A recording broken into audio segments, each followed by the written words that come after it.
সৌদির ধনাঢ্য ব্যক্তিরা বাজ পাখির ব্যাপারে খুবই দুর্বল। শখের বশে তারা পালন করেন আকাশের হিংস্র ও প্রবল পরাক্রমশালী এই পাখিটিকে।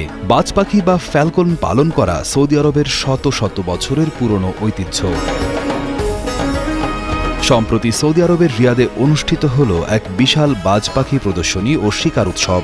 এই আয়োজনের মূল আকর্ষণ ছিল একটি নিলাম, যেখানে কিছু বিরল প্রজাতির বাজ পাখির দাম উঠেছে আকাশ ছোঁয়া। সর্বোচ্চ দাম উঠেছে ৪৪ লক্ষ টাকারও বেশি। Saudi international falcons and hunting এক্সিবিশনে মঙ্গোলিয়ান ফ্যালকন বিভাগের তত্ত্বাবধায়ক শেদায়েদ আল রাশিদি বলেন, যে বাজ পাখি পুরোপুরি ভারসাম্যপূর্ণ তার দাম সত্যি আকাশ ছোঁয়া হতে পারে।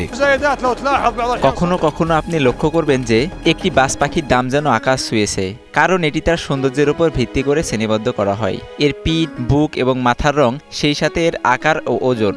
যখন একটি বাজ পাখি এই সমস্ত দিক থেকে পুরোপুরি ভারসাম্যপূর্ণ হয়, তখন এটি একটি উচ্চ মূল্য পাবে, কারণ এটির যোগ্য। এই প্রদর্শনীর মূল আয়োজক সৌদি ফ্যালকনস ক্লাব, যারা এখন ফ্যালকন বা বাজ পাখি সংরক্ষণে বড় ধরনের উদ্যোগ নিচ্ছেন। ক্লাবটির প্রধান নির্বাহী তালাত আল শাম্মিশি জানান, তারা বাজ পাখি পালন নিয়ে সকল দিকে লক্ষ্য রাখছেন। আমাদের লক্ষ্য শুধু এই ঐতিহ্য রক্ষা নয়, বরং এর স্থায়িত্ব নিশ্চিত করা।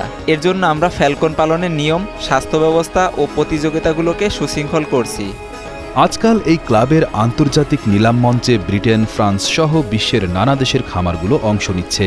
আগে যেখানে সীমিত কিছু উৎস থেকে পাখি পাওয়া যেত, এখন সবকিছু হচ্ছে নিয়মতান্ত্রিকভাবে। এতে ক্রেতা বিক্রেতা উভয়েরই আস্থা বেড়েছে আর প্রতারণার সুযোগ কমেছে।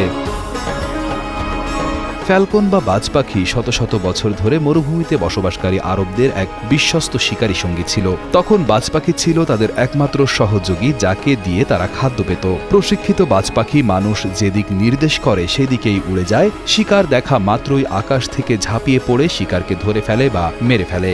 মরুভূমিতে যেখানে অস্ত্র বা জাল ব্যবহার করা কঠিন, সেখানে ফ্যালকন ছিল সবচেয়ে কার্যকরী শিকারী সহযোগী।